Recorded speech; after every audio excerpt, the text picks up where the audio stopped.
I'm joined today by the next two competitors selected for Trial by Combat 2022. Why don't you guys go ahead and introduce yourselves? Oh, my name is Ruby. I'm a competitor for Northwestern A and really excited to be going to TBC. Yeah, and hey, I'm Travis. I'm a competitor for Harvard A, and I'm so excited to be going back to TBC this year as well. Congratulations to both of you on being selected. Anyone who's watched the two of you compete knows it's extremely deserved and is not surprised in the slightest to see you both being selected, especially this early on in the process. Let's start with Travis. Travis, you're a returning competitor from last year's Trial by Combat field. You also are no stranger to the one-on-one format. I had a similar question for Liz Grant last episode regarding her Gladiator experience, and you're a Gladiator alum as well. Is that right? I am, yes. You've had a ton of experience in the one-on-one format. Is there anything that you're going to do differently this year in terms of your preparation leading up to the tournament and during? Yes, there actually is, I think.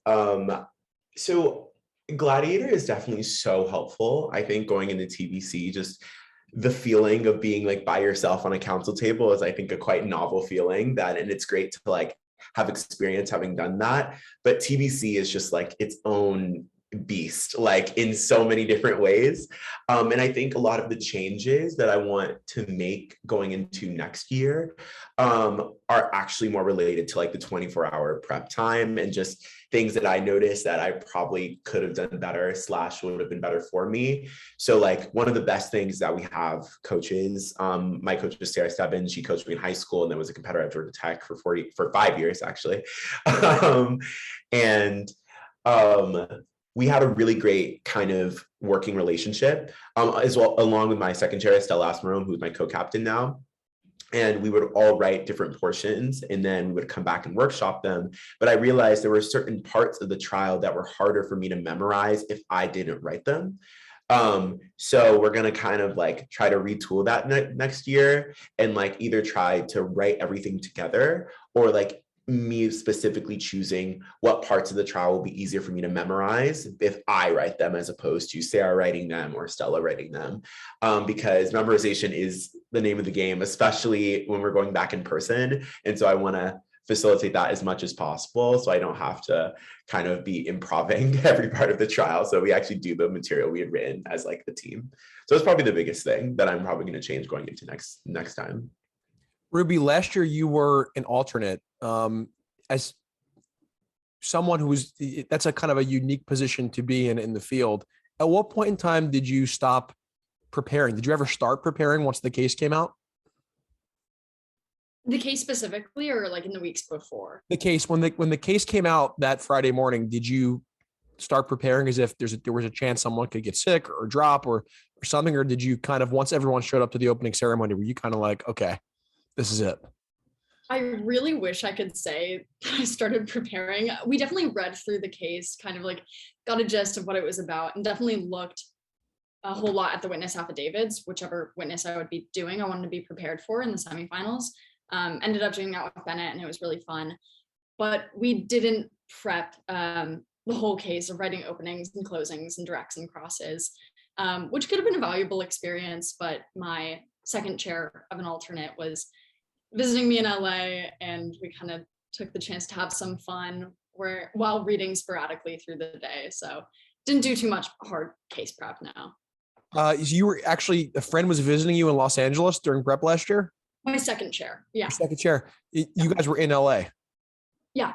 Was the case topic in any way like kind of alarming to you two? I mean, it's about a friend visiting another friend in LA and something bad happens. Was that kind of strange? Definitely talked about it. Yeah, it was kind of a funny coincidence, but stayed away from drinking and driving. We're all good. That's great. Ruby, I would imagine that there are lots of people, lots of competitors who will apply, who are really qualified, and someone is going to have to be, or one or two competitors are going to have to be alternates. And I would imagine that experience of being an alternate is kind of bittersweet. And on one hand, you're honored to be, close to one of the people selected. On the other hand, you're not in the tournament. And so I would imagine there's a lot of competitors out there that are conflicted about, do I want to even accept a spot as an alternate if that's given to me? What was your experience like last year? And what would you say to the competitors out there that are considering they may be in that position and may have to consider being an alternate at this tournament this year? Yeah, I think personally, while I was a little upset by the result and disappointed for sure, I definitely wanted to be a competitor. It was still an honor to kind of be that 17th or 18th person. I mean, that's a huge honor. And I think anybody in that position this year should be really happy and proud of themselves. There is, and I don't know if this will continue, but there was the agreement with Justin that if you're an alternate, you're going to get to go the following year. And so that was really nice and really exciting because it took off the pressure. I think I was in a good place to be accepted regardless this year, but having the pressure off of winning awards against your team is really nice. Like winning awards kind of sucks, or trying to get them. So I would say that's like a really big plus of being an alternate. And at the end of the day, I think it's a really fun experience to do TBC even as an alternate. And anybody chosen for the position should be really proud of themselves to be in that top 20 regardless.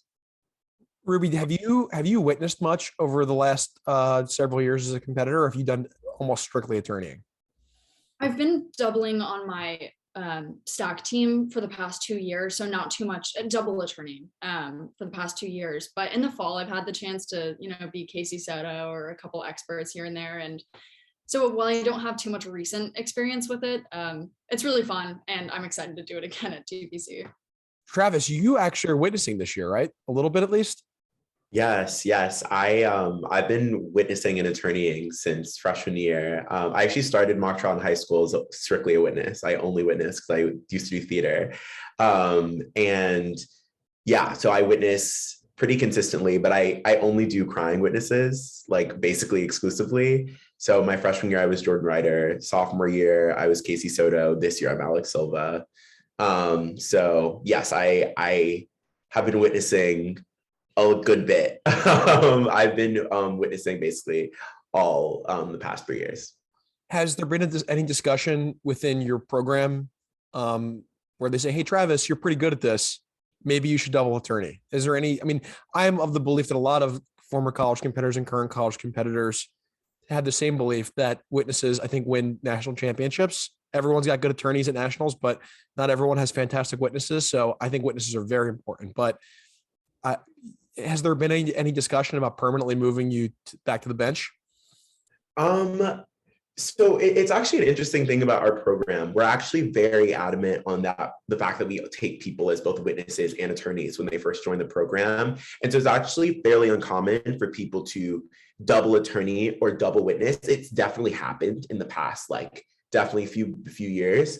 But we actually have talked about, floated it once or twice, maybe thinking about bringing it for nationals. But at least as of right now, we feel pretty confident, comfortable in me both attorneying and witnessing. And I also love witnessing a lot, almost just as much as I love attorneying. So at least as of right now, it's definitely been a topic of conversation. We've definitely floated it and are definitely thinking about it, especially like I mentioned, at the super high levels of competition, like nationals or GCFI. I also double attorneyed last fall during split stack at Boston Tea Party, the tournament we hosted with Tufts. But besides that, for the most part, yeah, everyone is attorney witness or single-sided, basically. I would imagine that gives you a pretty distinct advantage because I think there's probably a temptation to kind of, whatever the verdict is, to kind of disregard the witness rounds because they're weighted less. But I'd imagine that number one, that's a pretty big advantage for you, Travis. And number two, I would guess that in the witness rounds, everyone is crossing their fingers to not draw you. How does that make you feel? What I'll say is that when I got the case last summer, I saw that there was a crying witness / victim, and I almost screamed in happiness. I was so happy. I was this is the one thing that I do well, super, super well. And I that when I ended up doing that witness for the actual case, I think I witnessed against Clay Owens, who's also amazing as the defendant. it went pretty well because it's just like I've done this crying stock for so long now. So it definitely feels good being kind of a witness person, especially just because I love witnessing so much. And I do agree that it oftentimes goes ignored. But I think that if anything, it makes it honestly easier because I don't have to spend as much time like kind of workshopping things to make sure that they're like perfect. Like I know my stock response on cross when I get asked like a really hard question as a crying witness. Like I know how to respond. I know how to do these things, and like I know how to build the arc of a direct really well through like my performance of the direct. So like it honestly allowed me to spend less time working on the witnessing and like just spend the last like little bit trying to like perfect like tiny character things or just decide on things that'll make like my character seem more human and more real. But like the nitty gritty of like how to witness, I didn't have to do it or deal with any of that, which was really helpful. Ruby, what's your witness persona of choice? I think you said you played the sympathetic witness, or you played the sympathetic witness in the fall. Yeah, I played the sympathetic witness not well at all. Don't have any acting chops.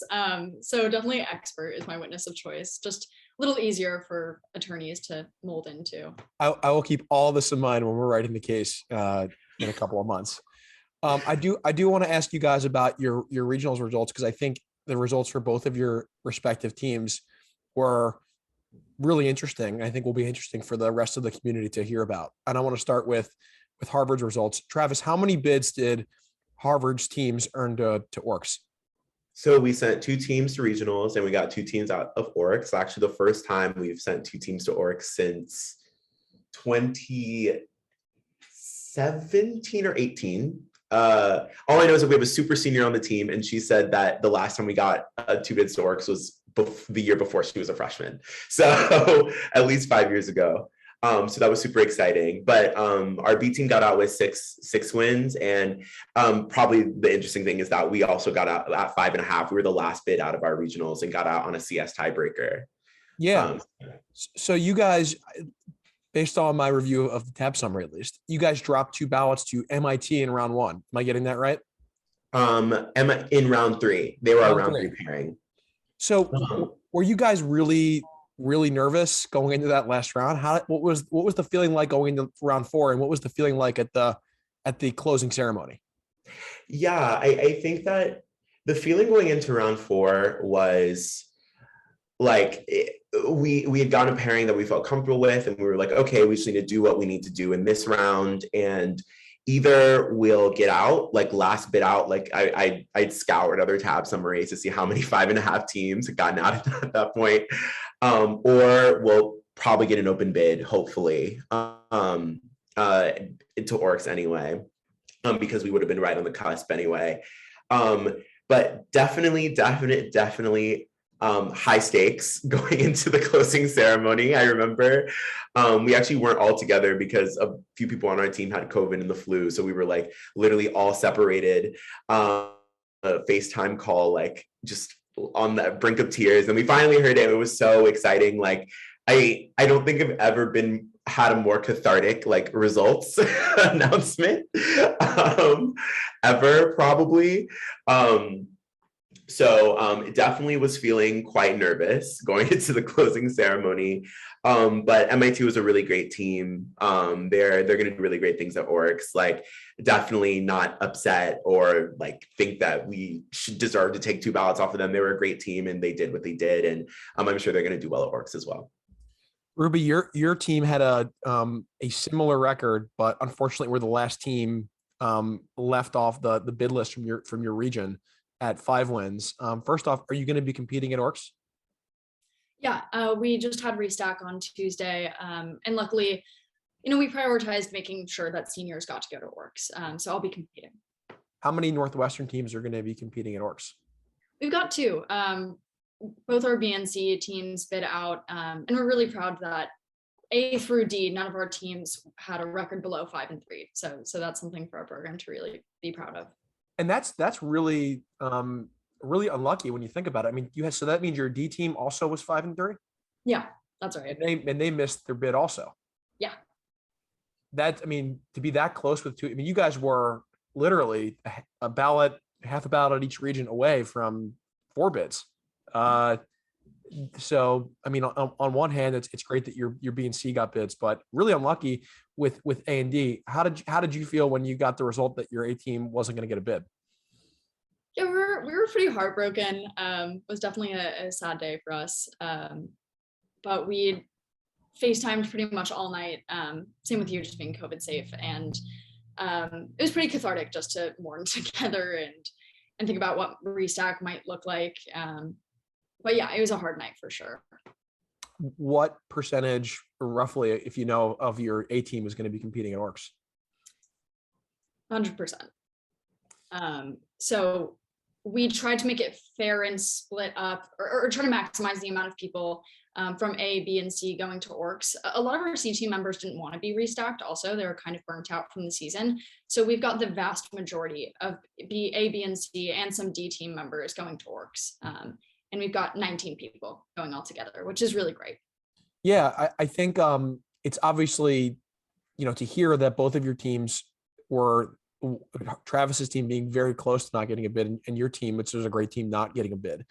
On the surface or at face value, kind of seems shocking, but it's actually not that uncommon. I mean, in 2014, for example, my school, U Delaware, hosted the Delaware Regional where Princeton competed. Princeton did not get a bid. It took or at least the majority of their A team took their B team's bid, or was on the B team that got a bid, joined the B team that got a bid for Orcs. And that team went on to go to the national championship and lose in a close round to UCLA in 2014. So it's anyone watching this knows that this activity can be very subjective and weird results happen. And so, not as uncommon as you think. And I'm happy to hear that both of you are going to continue your seasons. Let's talk about Orcs a little bit more. What do you guys think of the Orcs case changes?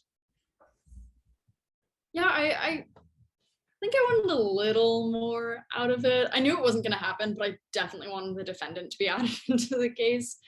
I think the two new witnesses are certainly interesting, and there's a lot to be done with them. Some exciting process to write as well. But overall, I don't think they're too groundbreaking. Excited to get the creative juices flowing again, writing new material, and adding the hoodie is gonna be fun. But I don't think they're too earth-shattering, at least not for our team's theory and what we're planning to run at Orcs. Yeah, I would actually say something very similar. Like, I think most of these case changes were like additive. Like sometimes in given years, they'll I remember my freshman year, they took out like 2 lines that were like basically our entire defense case theory. And so we had to rewrite our entire defense case theory in like the 3 weeks before Orcs. But this year, it doesn't seem like they were doing much of that editing / removing, and more of just adding things into the case, which makes it a lot easier to just maintain the theory that you were running pre-Orcs, like Ruby said.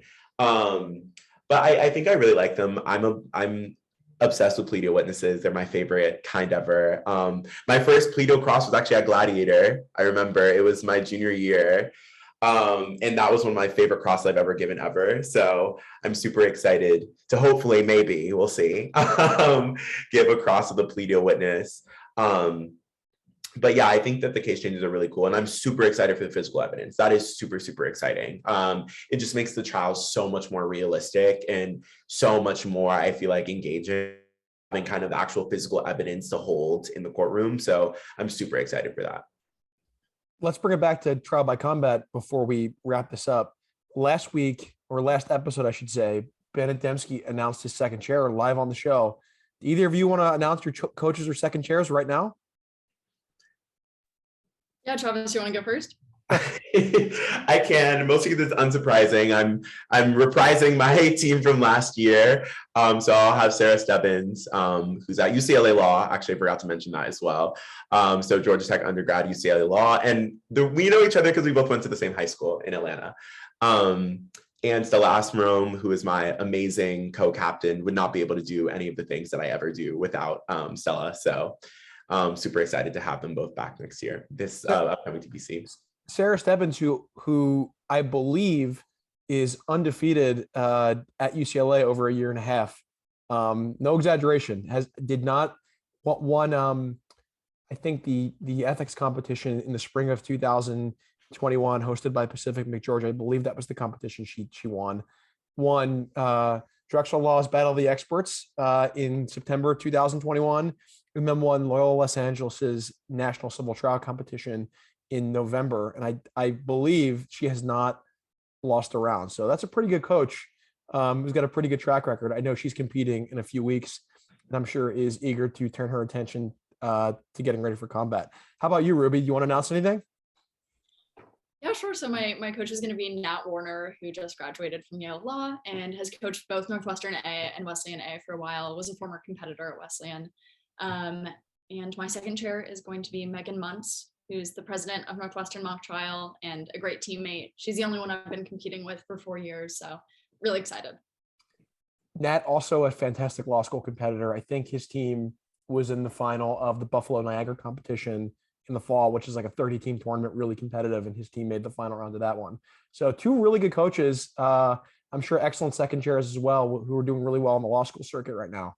I want to ask you about one other thing from last episode. Travis, you may or may not know this, but both people that I had on predicted you as the winner. Your thoughts?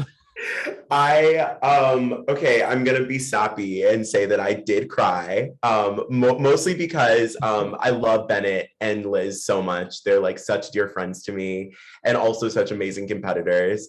So I was shocked, for one. I was shocked, but I was also just so grateful that they even thought of me, and it was such a lovely, nice thing to hear. Bennett literally texted me and was like, go watch the first 15 minutes of WatchMock. I'm not going to tell you why.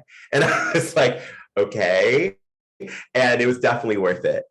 So it was a really nice thing to hear. All right. Well, since that means at least you watched, Travis, and then maybe you did or didn't, Ruby, but you may remember me saying last week that I'm going to ask you the same question. And again, you are not allowed to pick each other or yourselves. You can't hedge. You can't say everyone's great. You have to say one name. So, Ruby, we'll start with you. Who's going to win Trial by Combat 2022? Mr. Bennett Dembski.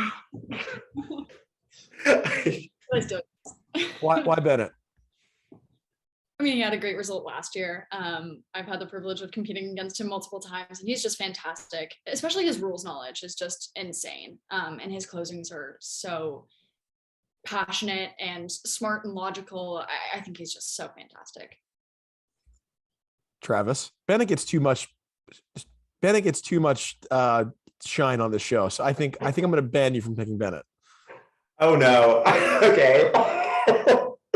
I'm glad I said that because you were going to pick Bennett. Where are you? I was going to pick Bennett. All right, well, you can't. Okay. Okay, my other answer is Liz Grant. I know that's also a comic because she was also in the last episode, but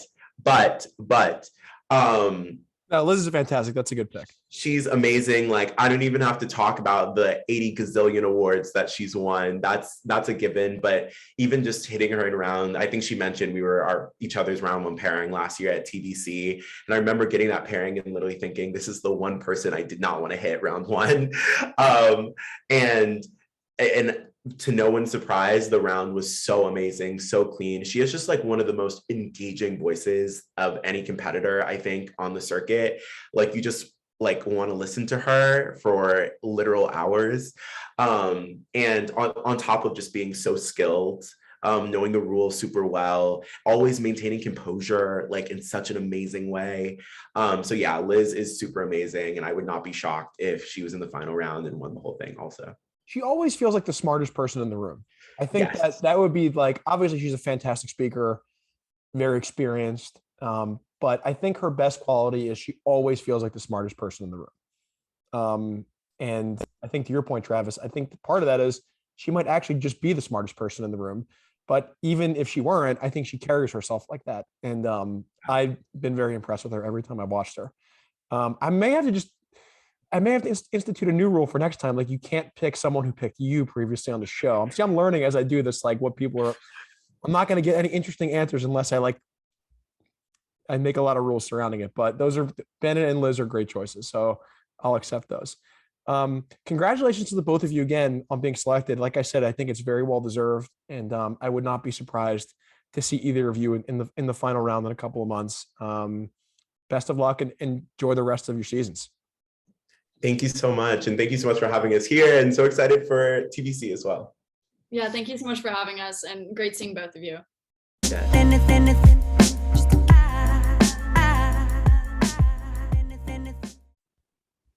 I'm excited to welcome Judge Dan Haughey onto WatchMock. He's a judge in Butler County, Ohio. And more importantly than that, he is the chair of the 2022 NCT Case Committee. Judge Haughey, why don't you introduce yourself? I'm Dan. Well, let's do Dan today, since I'm here in my capacity as AMTA Case Committee Chair as opposed to judge. So even though I'm in the office, I look the part as far as my background, even if not my dress. So I'm Dan. I'm been part of AMTA a long time, since a competitor in 1994. So showing my age a little bit. Coached at Miami, coached at University of Dayton. Been on the board since I believe 2003. So long time AMTA member of the community, and happy to be here. Before we talk about the case, I want the people watching to get to know you a little bit better. I think you glossed over this just a little bit a second ago. You're one of the most successful coaches in AMTA history. What schools did you coach? I was at Miami University for 13 years, and those 13 were part of the continuing streak of consistent qualifiers to national. The teams that I coached during that 13-year period, we had two teams that finished second in our divisions. I was not a coach of our two national championship teams. That was Dan Heron in 2001, and of course Neil Schuett more recently. So I was bridged the gap between Miami's two greatest successes, but it was a great place to coach. That's my alma mater as well. I competed there on the mock trial team for 3 years. And then after I left Miami, I took a year off, but of course, as is usually the case with people that get involved with mock trial, I couldn't stay away.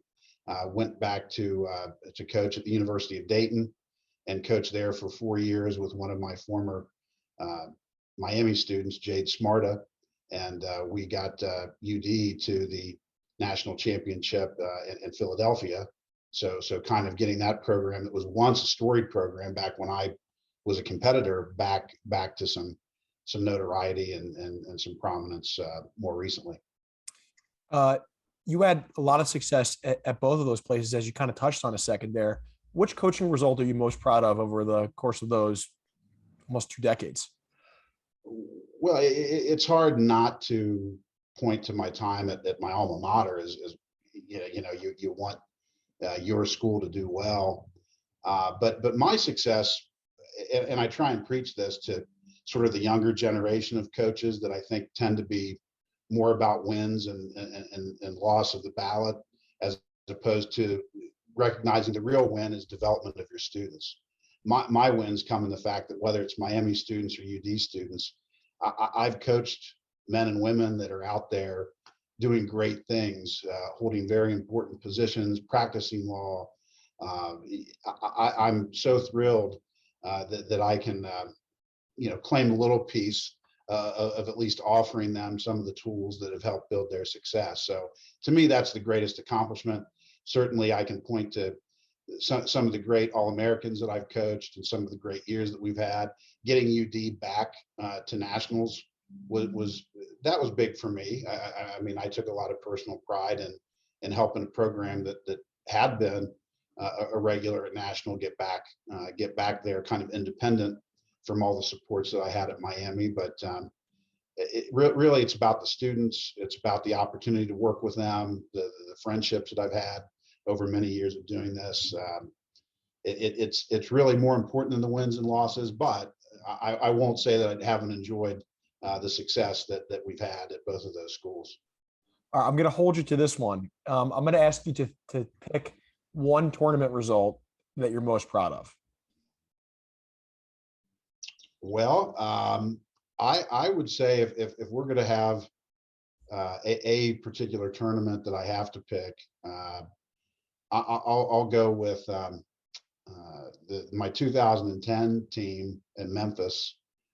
We of course were the runners up to NYU or Harvard rather in our division, that got to go against NYU, who ultimately won the national championship that year.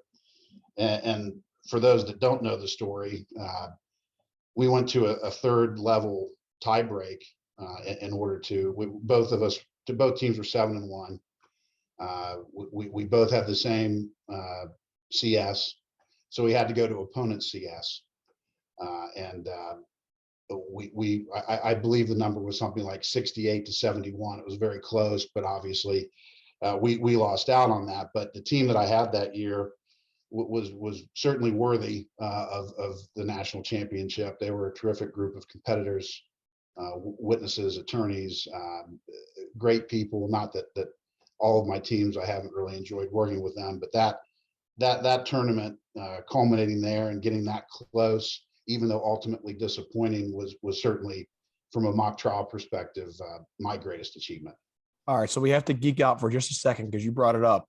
That 2010 NYU team, I think for the mock historians watching this, which I'm sure are many, is one of the best teams I've ever seen. And just looking at the roster on paper, it's a fantastic team. Where does that rank in terms of in terms of the best teams you've ever seen? Well, let me selfishly perhaps give that a little bit of perspective. We scrimmaged that NYU team before the tournament. And for those that might remember, that year had a huge side bias, pro defense that year.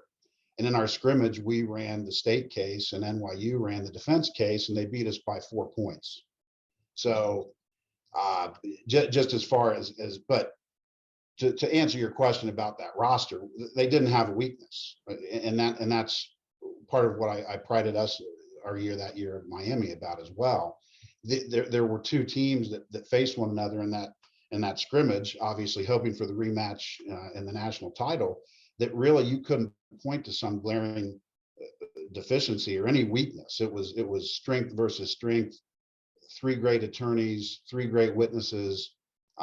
So it was awesome to watch the scrimmage, and I thought to myself, I'm never going to see a better round than this in the duration of this tournament, and I didn't.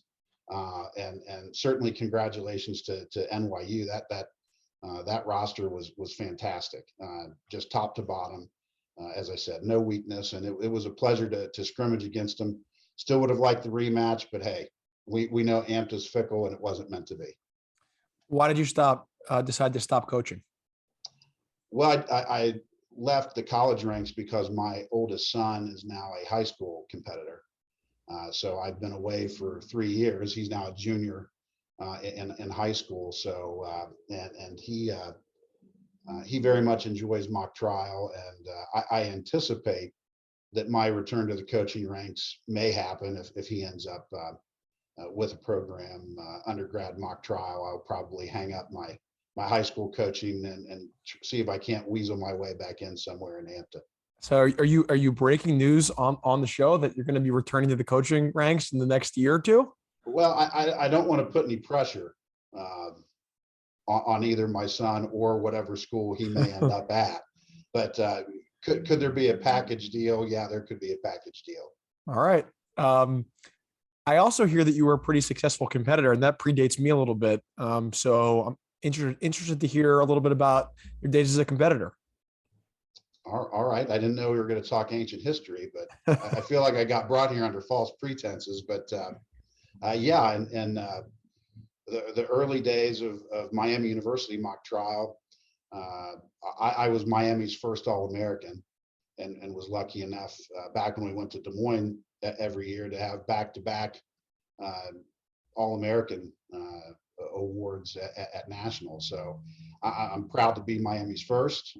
Now, of course, the first of very, very many with the history of that program. But back in our program's infancy, well, I was lucky enough to get that first award at nationals.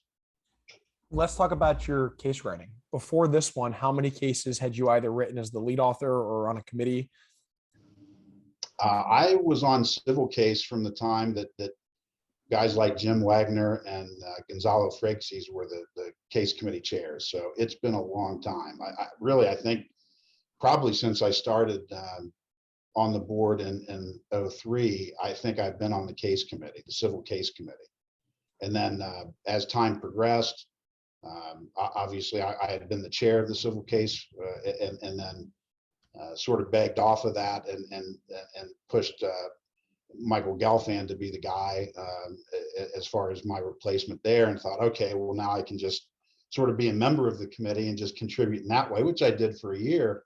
And then lo and behold, the following year, Brandon gives me a call and says, hey, how do you feel about chairing NCT? And well, since NCT, along with Justin and some other board members, that were really vocal about having a new case for national, I figured I better put my money where my mouth is and jump on board.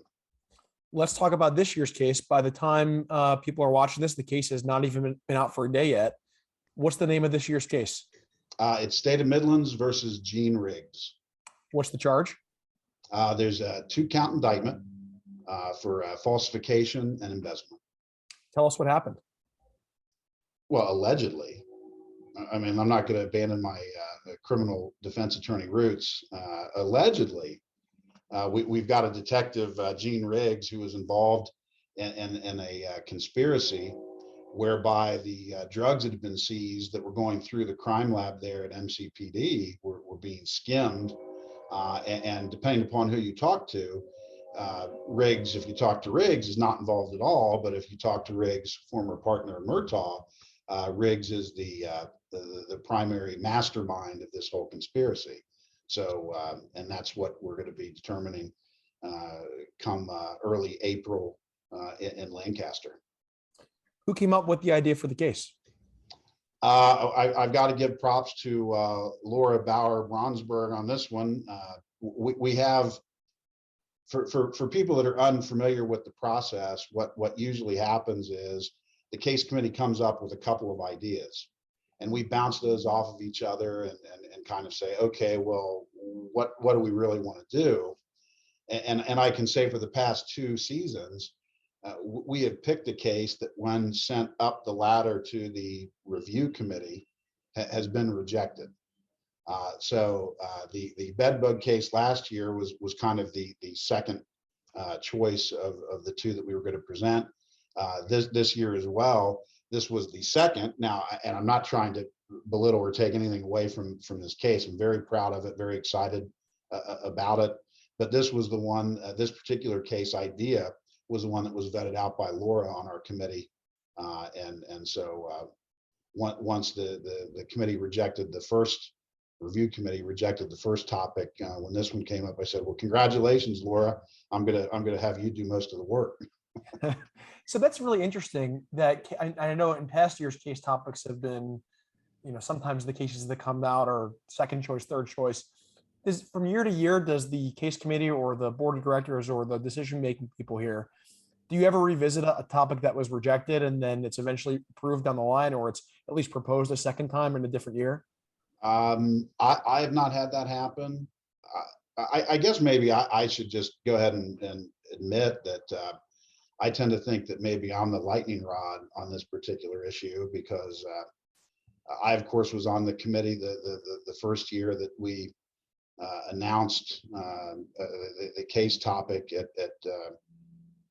the national championship, which that year was going to be a case that involved a suicide. That was not the central issue in the case. The issue is whether or not the university where the student had committed suicide bore some type of in loco parentis responsibility for the student's demise based upon the warning signs that were rather prevalent during that student's tenure at that particular institution. And so we announced that particular topic with some degree of gusto, and then of course got some I'll call them a minority of responses were negative, and that students didn't feel as though they'd be able to participate with that type of a topic. And so essentially the committee was told, you will not be doing that case. Following that, we then AMTA created a committee, a review committee, to independently review the proposed topics that the civil case or any case committee or NCT case committee would offer before an announcement would even be allowed to be made, so that we didn't have to walk back from another topic. So that was the first experience with that. I was on the committee when that happened. And then of course, for our civil case, the last year I was on the civil case committee, although the year that I moved to NCT case, our topic, which had been approved previously because of a number of rather, I suppose one could say, historic and disturbing events that have happened across the country, it was believed that that particular case could have had a similar response from members of our community, that they wouldn't be comfortable litigating that case. So that case topic was ultimately rejected after it had been approved. Last year's case? That would have been, yes, yeah, that would have been last year's Nationals case. Last year's. Well, actually, it would have been the civil case. The civil case, so it would have been last year's case for regionals that ultimately was rejected.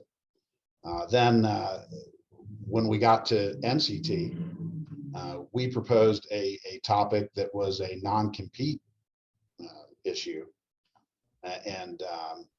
but the non-compete issue, what kind of made it, in my opinion, rather interesting, is it was a non-compete involving pharmaceutical companies, and it dealt specifically with this particular person's research that they had done on COVID-19 vaccines.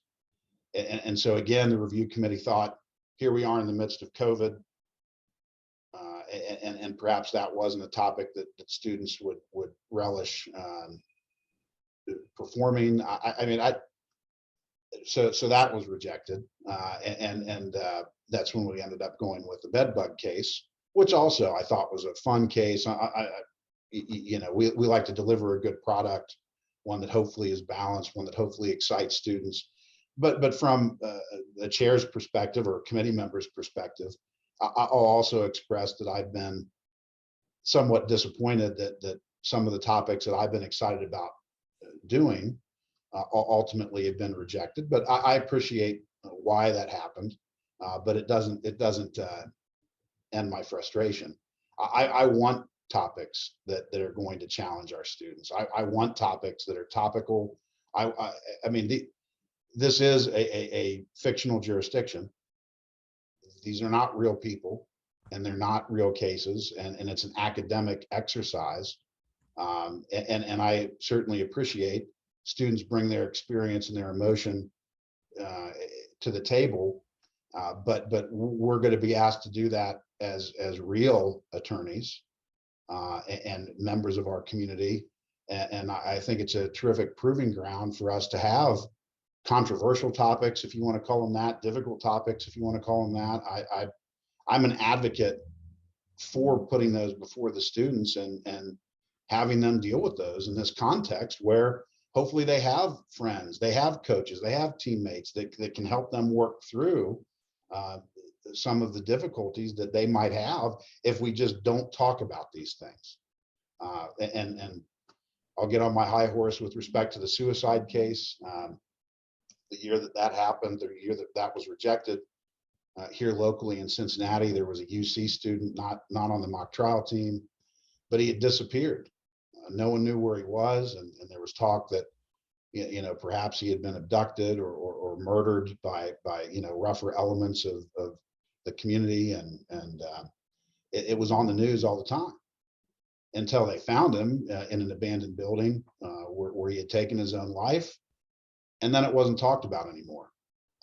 And from my perspective, bringing things of that nature out into the open and dealing with them, such as in a mock trial case where a suicide wasn't the primary issue, but was certainly part of the equation, would have been a productive way for us to have a dialogue about, you know, responsibility and what those signs may be, and what we can do to be proactive in those situations. So,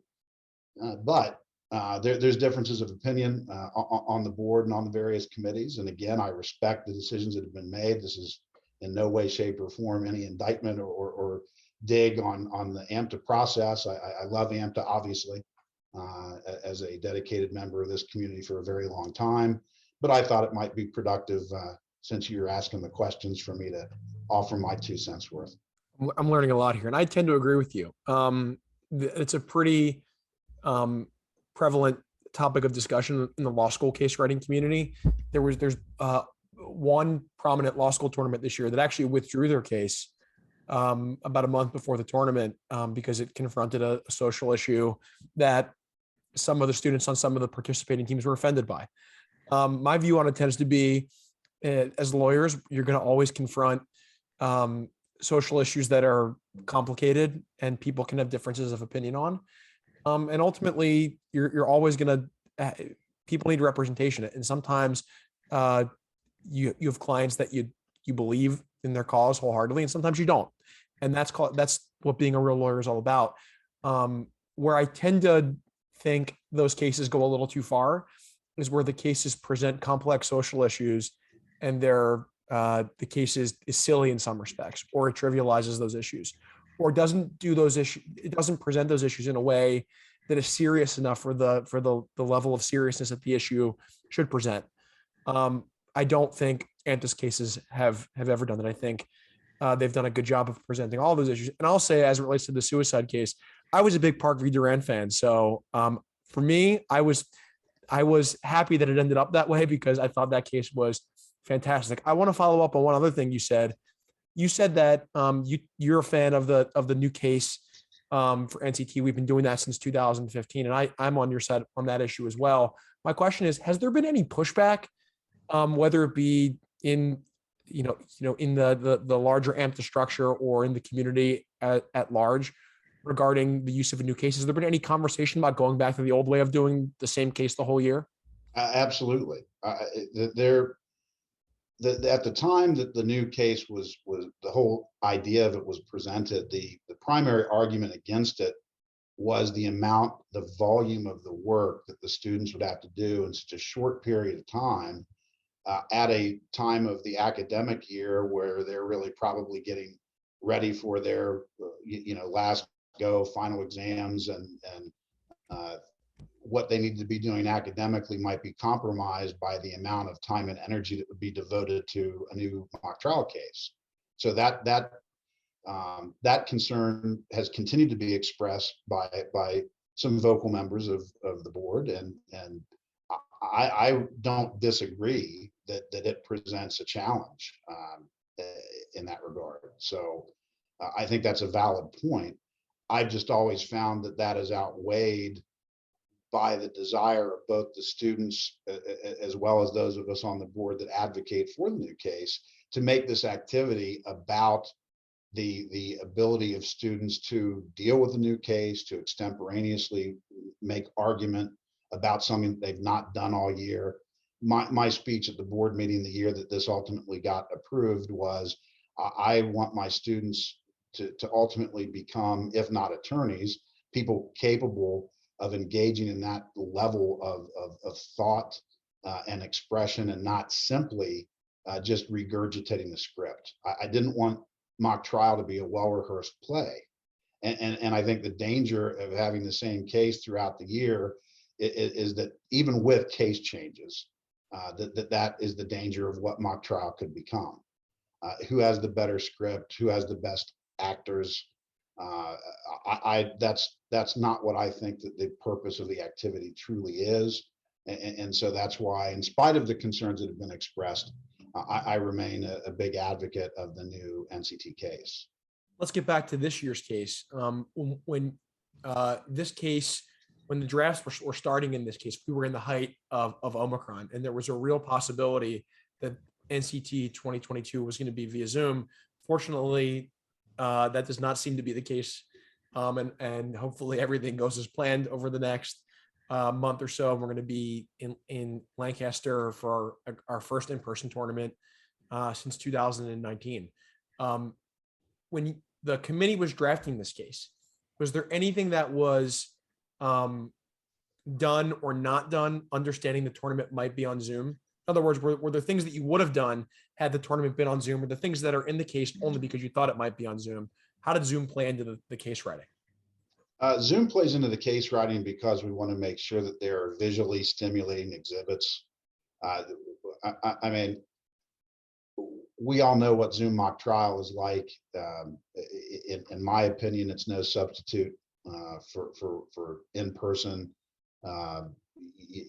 Being able to confront that witness during that cross-examination, being able to own that well of the courtroom. There's no replacement for that in the Zoom format. So we have to try and give students some ability to hold the interest of these judges who are for hours just staring at a screen with various faces popping up. So we try and make cases that had visually stimulating exhibits.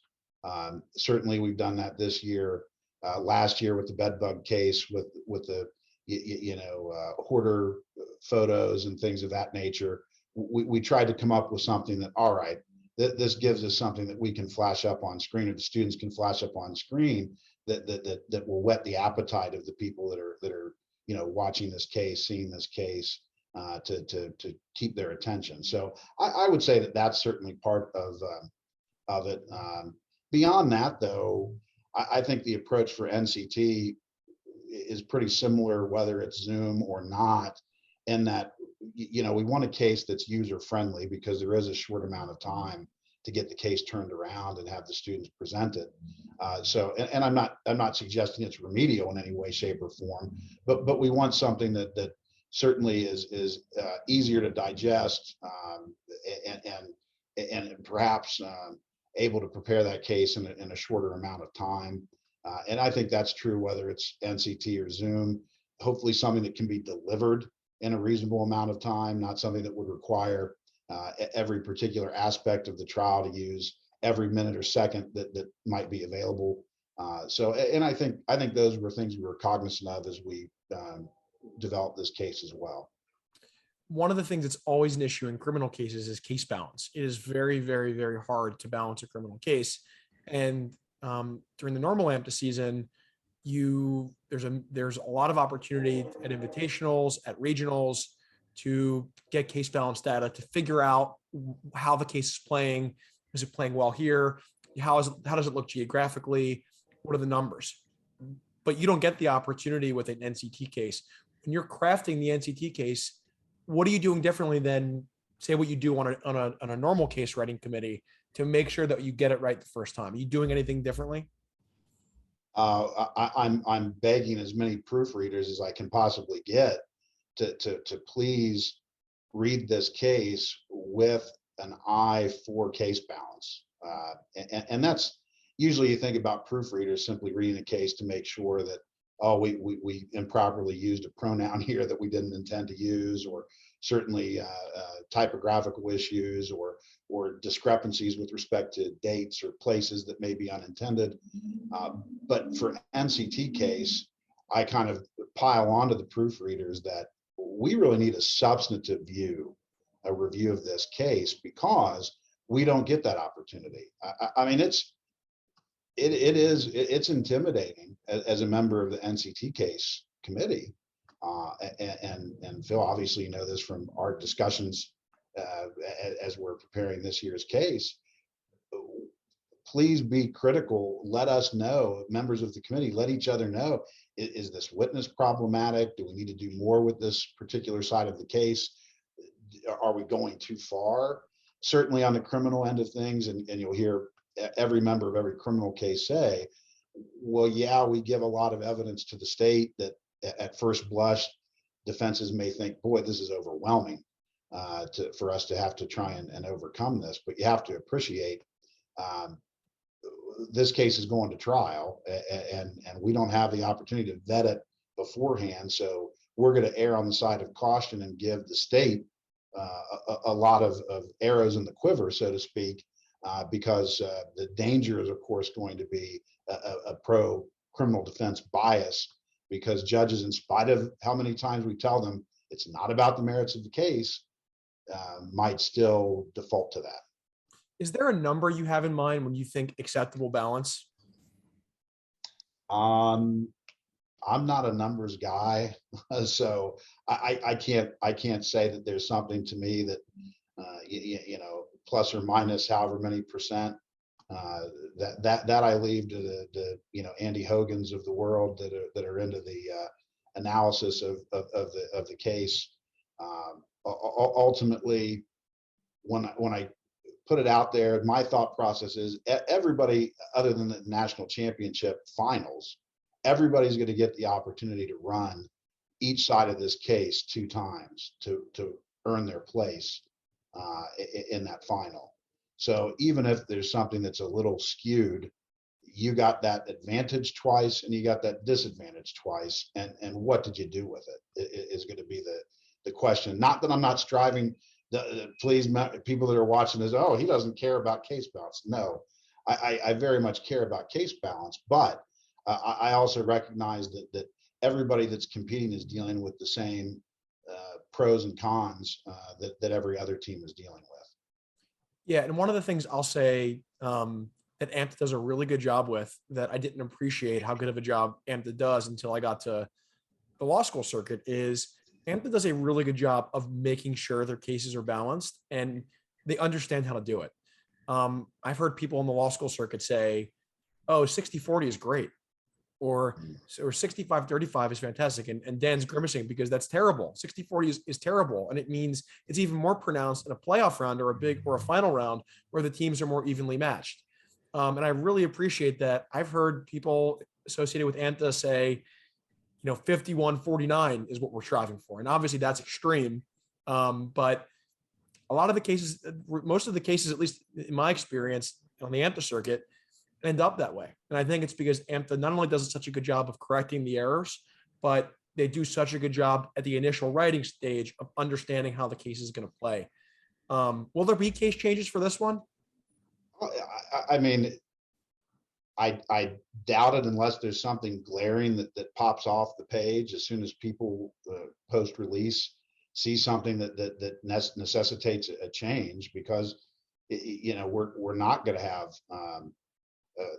any kind of a tournament, an invitational, what have you, to really offer that a significant amount of feedback. So will there be tweaks? Yes. I mean, we always encourage the students to make sure that they email us as soon as they catch anything, be it typographical. Certainly if they see something from a substance perspective that they have a question about, ultimately those may or may not get answered based upon the will of the committee. So if you email me and ask and don't get a response, or get a response that says, the committee is not in a position to offer any feedback, I'll say, don't get mad. You will anyway. Those of you out there that are hot to trot about it, but we'll take anything into consideration that somebody reasonably puts before the committee. It's just again a question of time of what, if any, changes could be implemented. I have one more question for you about this case, and then a couple of quick hitters before we let our competitors who are watching this start preparing. What would you say makes this year's case better than some of the cases in years past, whether they be NCT cases or otherwise? I think it's the witnesses. I love cases with great witnesses, and I think the witnesses in this particular case are really terrific. I think that they have the possibility of some great characterization. I think that they set up very well for some really good exchanges on cross-examinations. And to me, I know that I've said I don't want this to be a play. I don't want it to be just acting, but I don't think that it is. It's that witness and that attorney matching wits with that short amount of preparation time of how well they've mastered those facts, what spin they've put on those within the AMTA rules, of course, to really make that witness come alive and advance their particular case strategy. And I only wrote one of the witnesses, so I'm not patting myself on the back here. And I think I wrote the one that was the most dry this year. Usually I try and hone in on the one that's the most fun, and usually it's the most ridiculous character. But I didn't get that this particular case. But the ones that got that opportunity, man, they delivered. So I love the witnesses. I hope the students feel the same way.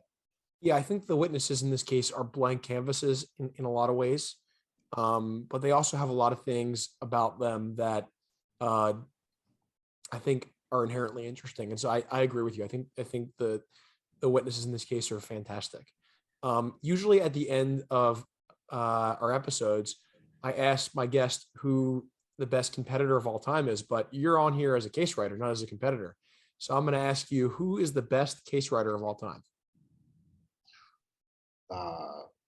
Well, I'm going to cheat a little bit and say that the tandem of Justin Bernstein and Toby Heitens on my experience for the Civil Case Committee, those guys were out of this world. I mean, they'd take the idea and run with it, and by the time they got back to the committee, I would say, well, how much more of this is left to do? I mean, that they're Justin early in his time on the board made very clear that his primary goal of being a board member at that particular juncture was to write the best possible cases. So that was his number one goal. Now, I think he's probably had about 7 or 8 goals since that time, and I think he's achieved them all as well. But he and Toby, as far as my personal experience being on the committee with both of them, and that's not to try and take anything away. I mean, Sam Jahangir and Michael Gelfand and so many of the other members of the case committee through the years have been fantastic. And I'm of course only coming at this from the approach of the civil case committee. I have no experience on a criminal case. So, but Justin and Toby, that tandem, they delivered great cases. What's the best AMTA case of all time? Well, it's hard to answer that because so many times my personal bias of how my teams did play into the equation.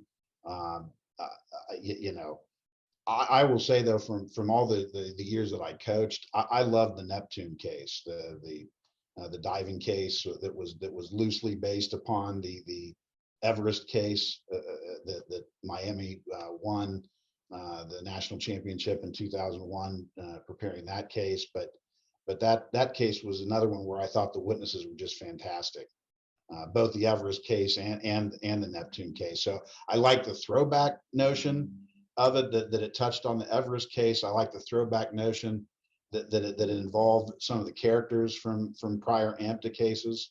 So it and it was a great case. So I would say the one that I got to coach through, that would probably be my favorite. Last question, and I'm going to preface this the same way I do every single time on the show is I'm going to hold you to saying two teams here. So no hedging. You're going to predict the 2 teams in the final round of NCT. Oh, that's not fair.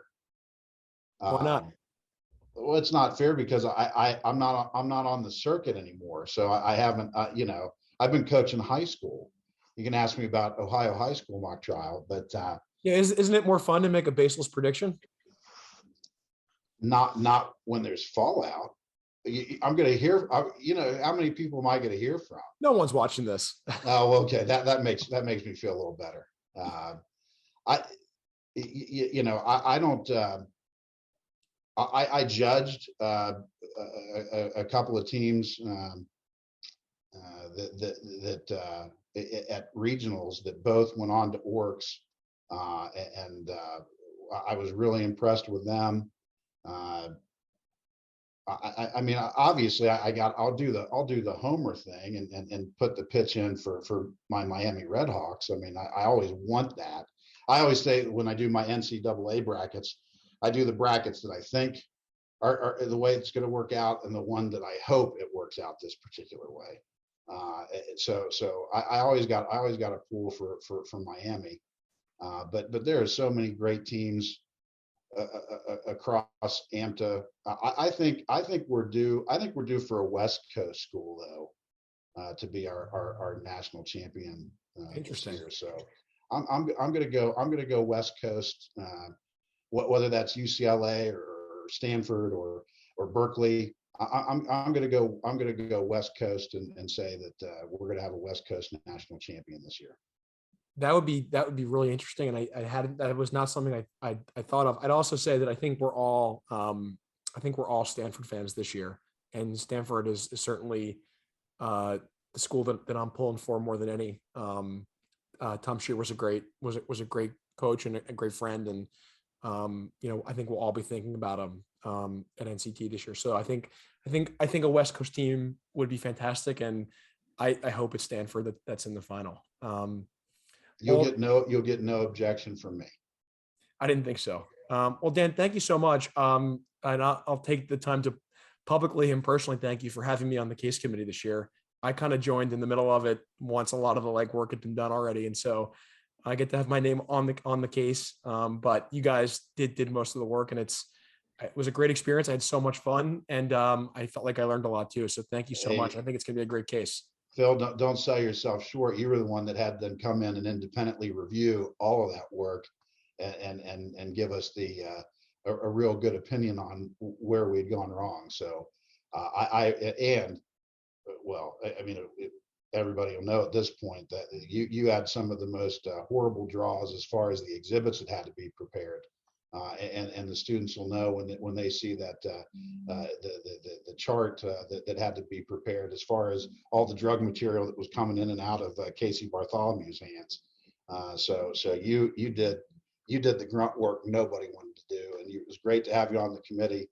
I'm really pleased with the case. I hope the AMTA community enjoys it, and I'm grateful that you had me on the podcast.